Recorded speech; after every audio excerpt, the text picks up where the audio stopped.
నాకంటూ ఒక్కరైనా లేరుగా నన్నంటుకున్న తారవేనువా నాకున్న చిన్ని లోకమంతని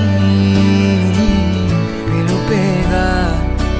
తేరిపార చూడసాగే దూరమే ఏది ఏది చేరే చోటనే